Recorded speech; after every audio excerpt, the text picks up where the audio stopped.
And finally, we'll tackle squared units. Here we convert meters squared to centimeters squared. We'll use the same strategy whether our units are squared as they are here or cubed, such as cubic feet or cubic centimeters.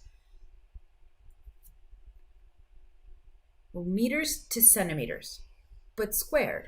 Remember that meter squared really means meter times meter. Same with centimeters squared. That's centimeters times centimeters. So our starting units have meters multiplied together, and each of those must be converted to centimeters. What's the relationship between meters and centimeters? We know that for 1 centimeter, we have 1 times 10 to the power of negative 2 meters, which also means that for 100 centimeters, we have 1 meter. You can use either one to build your conversion factor.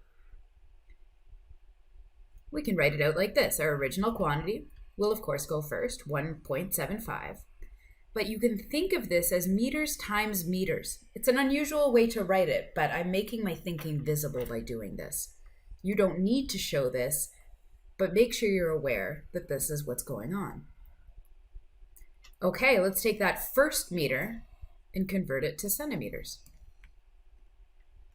All right, meters is in the numerator in our original quantity, so I'll have to use the conversion factor that has meters in the denominator and centimeters in the numerator.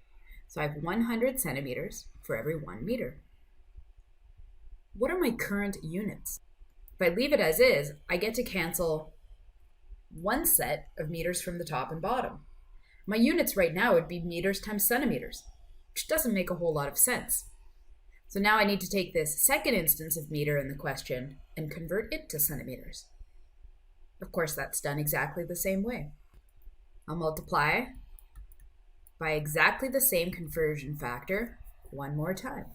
What that allows me to do is cancel meters yet again. Now I have centimeters times centimeters as my final units, which is centimeters squared. Exactly what we were aiming for.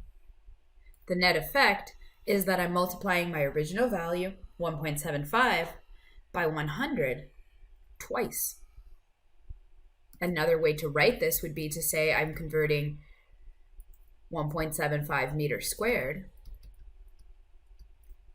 by multiplying by 100 centimeters over 1 meter squared. Remember that the exponent on the outside means that every single thing inside the brackets, the 100, the centimeters, the 1, the meters, is raised to that exponent. So this is the more compact way of writing the same thing. What is our final answer? Well, 1.75 times 100 times 100, in other words, 1.75 times 100 squared is 17,500.